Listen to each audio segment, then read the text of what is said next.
ተነስተልኝ ተመልካቾች እንደምን ሰነበቱ ዛሬ በጣም የሚያነሳሱት ሁለት ተሞክሮዎችን ይዤልዎት ቀርቤያለሁ አንደኛው ኢትዮጵያዊው ኢብራሂም መሐመድ ሸኖ የነበሩበት ዘመን ከ1894 እስከ 1974 ዓመተ ምህረት ሁለተኛ ስዊድናዊው ኢንግvar ካምፕራድ በቅድሚያ የኢብራሂም መሐመድ ሸኖን ላቅርብልዎት ከዛ ወደ ኢንግvar ካምፕራድ እሄዳለሁ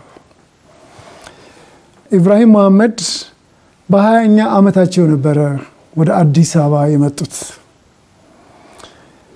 በዚች በ1916 የናፍጣና የቤንዚን ቸርቻሪነት ስራ የጀመሩት ያኔ ቤንዚን ማደያ የሚባል አዲስ አበባ ከተማ ውስጥም በመላ ኢትዮጵያ አልነበረም ከአዲስ አበባ ውጪ ወደ ደብረ ብርሃንና ወደ ሌሎች ከተሞች እነዚህን ሸቀጦች ያዙ ለብዙ ጊዜ ሸጠዋል በተለይ የመርካቶ አደሬ ሰፈርን ከመሰረቱት 38 የሐረር ሰዎች ውስጥ አንዱ ኢብራሂም መሐመድ ሸኖ ነበሩ ከመርካቶ የግንብ ሱቆች አንዱን ይዘው በጨርቃ ጨርቅ ንግድ ስራ ደግሞ ቀጥለው ተሰማርተው ለብዙ ጊዜ ማከፋፈል ስራ ጀምረዋል ከውጭም ያስመጡ ይሸጡ ነበር የቀድሞ አራተኛ ፖሊስ ጣቢያ ጀርባ አሁን ዱባይ ቁጥር 2 የሚባለው ላይ ሰፊ መሬት የነበራቸው የንግድ ሰው ነበሩ ኢብራሂም መሐመድ የመርካቶን ሀገር ውስጥ ገቢ ህንጻ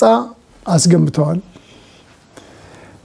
ሁለት ፎቅ የነበረው ሌላም ህንጻ ሰፊ ቦታ ነበራቸው እሱን አፍርሰው ባለ 3 ፎቅ ከፍተኛ ዘመናዊ ህንጻ ሰርተዋል መርካቶ በዛን ጊዜ ትልቅ ሐውልት ሆኖ የሚታየው የኢብራሂም መሐመድ ሸኖ ህንጻ ነበር በሚሊዮኖች ነበር የሰሩት ያኔ ሚሊዮን እጅግ በጣም ውድ ብር በነበረበት ዘመን ምን ያክል ዘመናዊ እንደነበር በዚህ ዩቲዩብ ውስጥ አካተትልዎታለሁ ፎቶውን ከሸቀጥ አዟሪነት የህንጻዎች ባለቤትነት ከዚህ በተጨማሪ በሀገር ሽማግሌነት በድጋፍ በተለይ በትምህርት ላይ የተለየ ቁጭት ስለነበራቸው ለትምህርት ዘርፍ ከፍተኛ አስተዋጽኦ አድርገዋል ኢብራሂም መሐመድ ሸኖ ብዙ የተጣሉ ሰዎችን በማስታረቅ መፍትሄ በመስጠት ልምድን በማካፈል ዕውቀትን በማካፈል መርካቶ ከምታደንቃቸው የንግድ ሰዎች ውስጥ አንዱ ኢብራሂም መሐመድ ሸኖ ነበሩ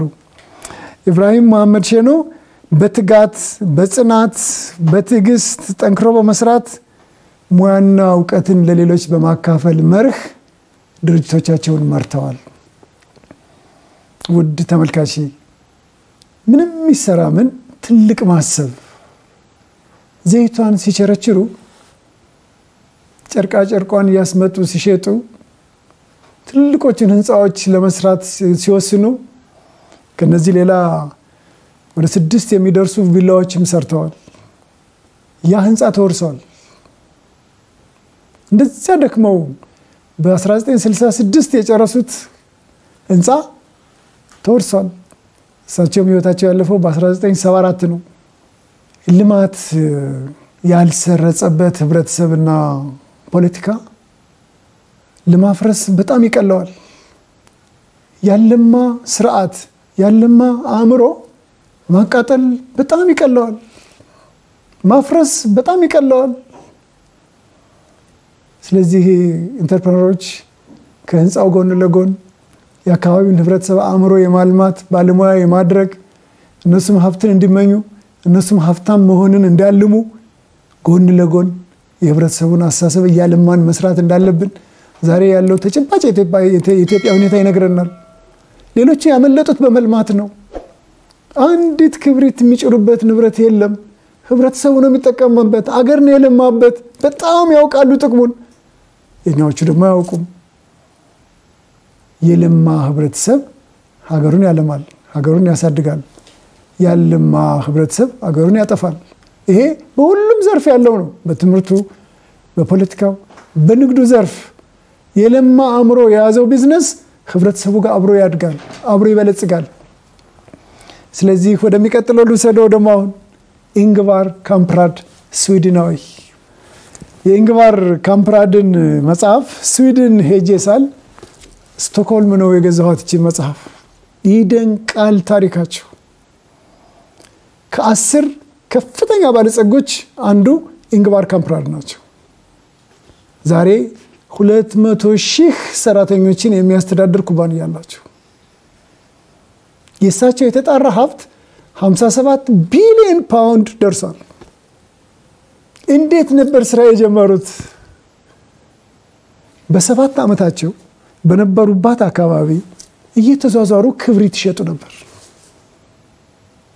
በ10 ዓመታቸው ከነዚህ በተጨማሪ ፖስት ካርድ፣ እስክሪብቶ፣ ደብተር እያዞሩ ይሸጡ ነበር። በ14 ዓመታቸው አዳሪ ትምህርት ቤት ገቡ። ትምህርታቸውን ጨርሰው ሲመረቁ አባታቸው ለሽልማት የተወሰነች ገንዘብ ሰጧቸው። ክብሪት ገዝተው በብዛት ገዝተው እየበታተኑ ሲሸጡ እንዴት ያተርፉ እንደነበር በመገንዘባቸው የቤት ዕቃዎችን የሚያመርት ኩባንያ መፍጠር አለብኝ አሏቸው አባታቸው። ግን 17 ዓመታቸው ስለሆነ ህጋዊ ብቃት አልነበራቸው። አባታቸው ፈቃዱን አወጡላቸው። ስለዚህ በ1943 በ17 ዓመታቸው ኢኬያ የሚባለውን ኩባንያ አቋቋሙ። መጀመሪያ ከሌሎች እየተረከቡ መሸጥ፣ ከሌሎች እየገዙ መሸጥን ነበር የሰሩት። ቀስ ያሉ ግን የራሳቸውን ማምረቻ ማቋቋም እንዳለባቸው ወሰኑ። ዲሲፕሊናቸው በጣም ጠንካራ ነው። መርሆቻቸው በኋላ አቅርቤልዎታለሁ። ዛሬ በ49 ሀገሮች 400 ማከፋፈያ መጋዘኖች አሏቸው። 24 ሰዓት ነው አኪያ የሚሰራው ዛሬ። በዓለም በትርፋማነቱ ተወዳዳሪ የሌለው ድርጅት ነው። ለዚህ ያበቃውም መርሆ ነው። ደቡብ ኮሪያ ያለው ማከፋፈያ የአሜሪካውን ዋይት ሃውስ 12 ጊዜ እጥፍ ይሆናል። እነዚህ ድርጅቶች ሰፋፊ ስለሆኑ ደንበኞች ሲዘዋወሩ ስለሚደክማቸው አረፍ የሚሉባቸው፣ እንቅልፍ የሚተኙባቸው መኝታ ቤቶች ተዘጋጅተዋል። ጎብኝቶ መጨረስ አይቻልም። በጣም ሰፊ ነው። ኢንግቫር ካምፕራድ ይህን ድርጅት ከዓለም 10 ባለጸጎች ያ ክብሪት ሸጡ የነበሩ ሰው ከፍታውን በማሰባቸው ጥሩ መርሆች ስለነበሯቸው ከወጣትነት ጀምሮ ከ7 ዓመት ጀምሮ በመንቀሳቀሳቸው ዛሬ አንዳንድ ጻፊዎች እነ ቢል ጌትስንም በሀብት ይወልጣሉ ይሏቸዋል። እሳቸው ግን በጣም ቀለል ያለ ህይወት ነው የሚኖሩት። በ49 ሀገሮች በ5ቱም ክፍለ ዓለማት ከአንታርክቲካና ከደቡብ አሜሪካ በስተቀር በሁሉም የማሰራጫ የማከፋፈያ 24 ሰዓት የሚሰራ አለ። ወደ አኪያ የገቡበት አንድ ቅጽበታዊ አስተሳሰብ አለ። የመጀመሪያውን የቤት ዕቃ ጠረጴዛ ሊገዛ የመጣ ሰው ጠረጴዛ ገዝቶ መኪናው ላይ ሊጭን ሲል መኪናው ስላላስገባለት ሊጭን ይሄ ወሰደው ሰው እግሩን ሰበረው። እግሩን ሰብሮ መኪና ውስጥ አስገባው።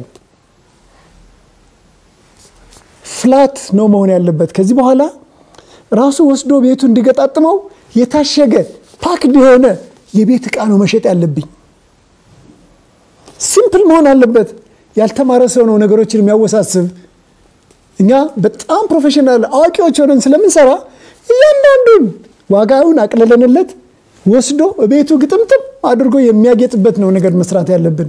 መኪናም ላይ ሲጭነው እንደታሸገ እንደማንኛውም ፓክድ የሆነ ዕቃ ወስዶ በቤቱ ዋጋውን ቀንሶ የአገልግሎት ዋጋ ቀንሶ ራሱ እየተዝናና ገጣጥሞ የሚዝናናበት ነገር ነው መስራት ያለብን ብለው በመጀመራቸው ዛሬ 5000 ደርሷል። የሚያመርቱት አይነት 5000 ደርሷል።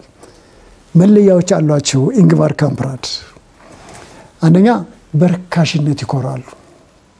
ቺፕ በጣም ውድ በጣም ጥራት ያለው ግን የሚሸጡበት ዋጋ ማንም በቀላሉ ሊገዛው በሚችልበት ምክንያቱም ብዙ ለመሸጥ ስለሚያስችላቸው በመላው ዓለም 24 ሰዓት ስለሚሸጡ በቀላሉ ዋጋ ይሸጣሉ።